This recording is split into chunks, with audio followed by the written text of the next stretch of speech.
नाजरीन, आज ईद उल फितर का दिन इंतहाई अक़ीदत व एहतराम के साथ मनाया जा रहा है और आज खूबसूरत एक बज़्म सजाई गई है, एक नशिस्त सजाई गई है। मैं हूँ आपका होस्ट उसामा एजाज और मैं हूँ सना फैसल।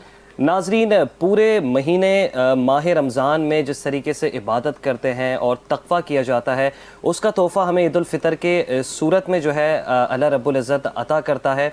और आज के दिन हर कोई ही खुशियों से निहाल है, क्यों ना हो, क्योंकि आज सबसे बड़ा त्यौहार ईद उल फितर जो मनाया जा रहा है। सही है, क्योंकि पूरे रमज़ान जो है हम रोज़े रखते हैं, इबादतें करते हैं और पूरे रमज़ान अल्लाह को याद रखते हैं।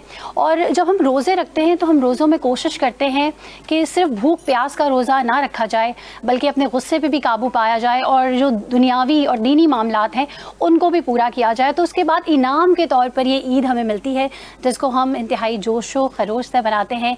मेहंदियाँ लगती हैं, कपड़े ख़रीदे जाते हैं, मिठाइयाँ भेजी जाती हैं और एक दूसरे के घर जाया जाता है। तो मुझे ये बताएं भाई उसामा, आपके दिन का आगाज़ कैसे हुआ है? मेरे दिन का आगाज़ आज ईद उल फितर की नमाज से हुआ। नमाज़ पढ़ी और सना, आज के दिन जब नमाज अदा की जाती है पूरे माह इबादत करने के बाद, तो एक दिल को बहुत ही सुकून मिलता है और ऐसा सुकून शायद पूरे साल इंसान को मैसर नहीं होता। जब भी तो इसे ईद कहते हैं। बिल्कुल बिल्कुल। अच्छा, कुछ लोग ये भी कहते हैं कि ईद किसी की दीद का नाम है। तो आज हमारे नाजरीन किसकी दीद के मुंतज़र हैं, किन से मिलवाने जा रहे हैं आप? हर कोई अपने प्यारों की दीद का मुंतज़र होता है, क्योंकि जब दीद होती है तभी तो सना ईद होती है। बिल्कुल। आज हमारे साथ हमारे मोअज़्ज़ज़ मेहमान जो है वो इस स्टूडियो में तशरीफ़ रखते हैं। सबसे पहले मैं तारुफ़ करवाता चलूँ, पाकिस्तान पीपल्स पार्टी के MP है, यंग पॉलिटिशियन है हालार बसान साहब, आपको प्रोग्राम में खुशामदीद कहेंगे। बहुत शुक्रिया आप इस स्टूडियो में तशरीफ़ लेकर आए। साथ ही साथ हमारे साथ यहाँ तशरीफ़ रखते हैं आतिफ इकबाल साहब, आप ग्रुप CEO हैं IQ फार्मा के। सर, बहुत शुक्रिया आप प्रोग्राम के लिए यहाँ पर तशरीफ़ लाएँ। हमने आपको मदऊ किया और आप वेरी शॉर्ट नोटिस पे हमारे साथ यहाँ मौजूद हैं। So much. और अच्छा, जो तीसरे गेस्ट है ना, उनका तारुफ मैं करा दूं? जी बिल्कुल, क्योंकि वो किसी तारुफ के मोहताज नहीं है। अक्सर आप उन्हें NTN की स्क्रीन पे देखते होंगे, लेकिन आप देखते होंगे बड़े संजीदा अंदाज में वो आवाम के साथ बात कर रहे होते हैं।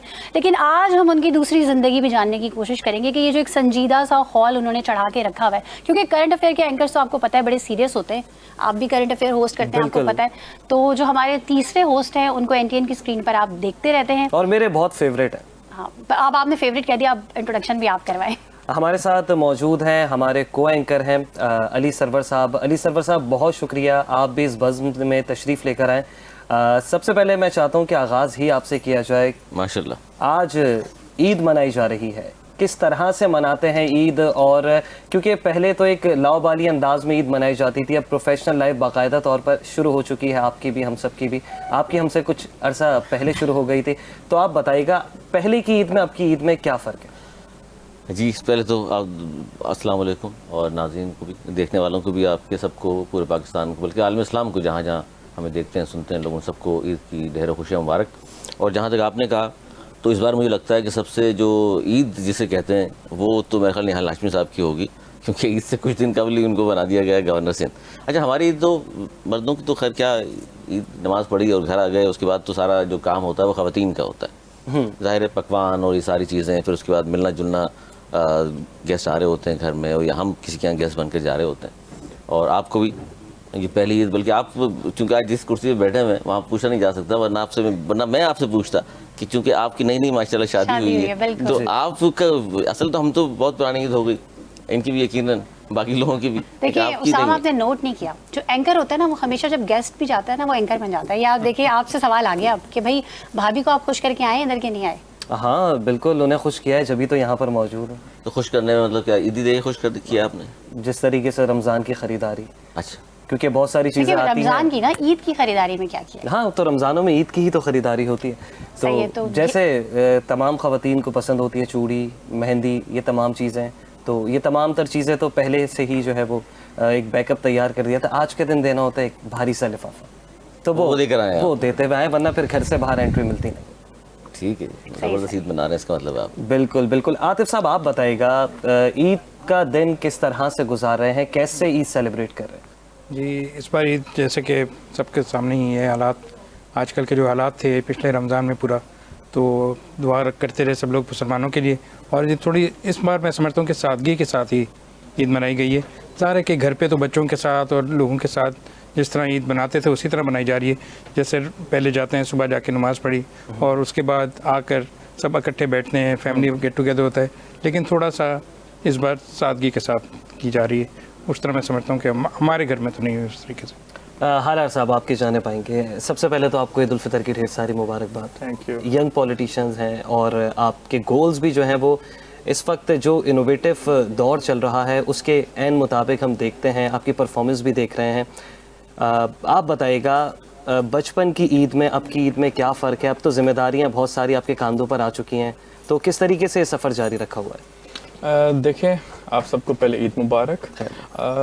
बचपन की ईद होती थी, हमें ईदें देने वाले होते थे। अब हम बड़े हो गए हैं तो लोग हमसे एक्सपेक्ट करते हैं कि हम उनको ईदी दें, तो एक ये चेंज हुआ है। वैसे मर्दों के हिस्से में ईदी आती है?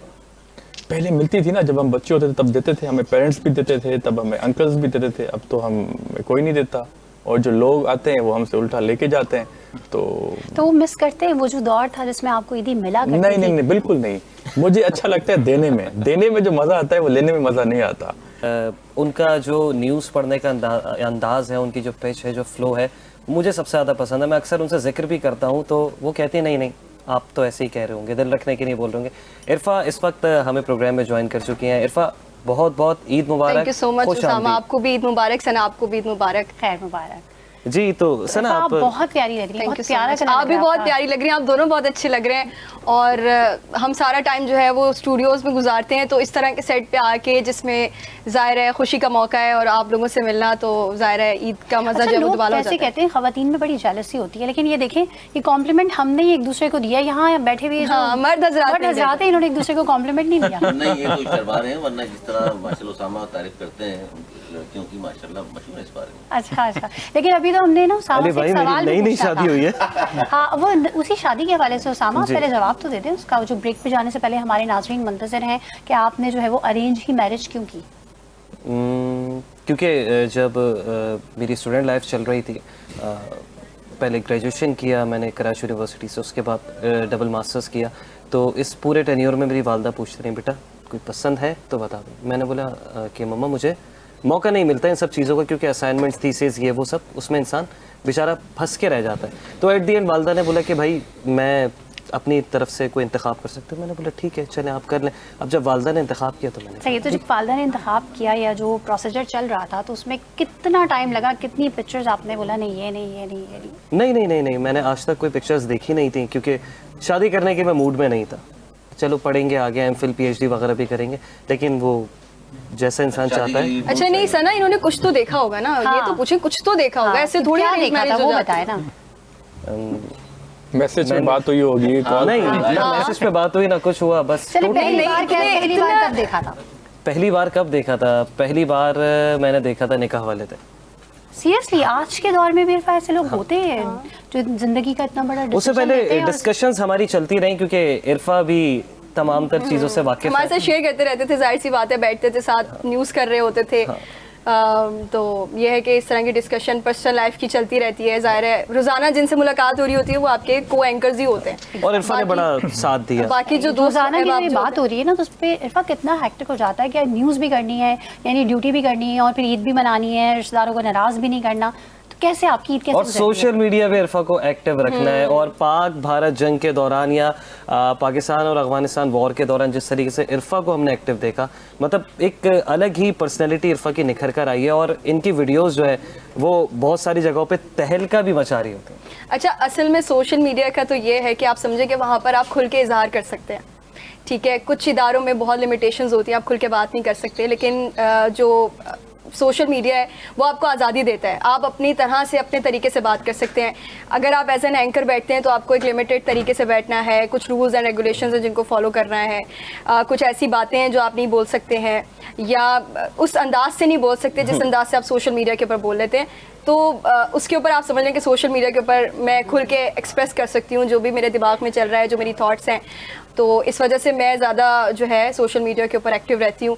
और जहाँ तक पाक भारत जंग की बात है, तो उसमें तो आप समझे कि एक पाकिस्तानी हुब्बुल वतनी जाग जाती है आपकी। सबसे बड़ी बात तो ये यकीनन सब जितने भी यहाँ पे बैठे हुए हैं इससे रिलेट कर सकते हैं कि जब आपको पता चलता है कि जी आपकी पाक अफ़वाज जो है वो दुश्मन के ख़िलाफ़ लड़ रही है, तो आपके अंदर खुद जज्बात ऐसे आ जाते हैं कि आप कहते हैं कि आप इनके साथ स्टैंड करें, आप इनको सपोर्ट करें।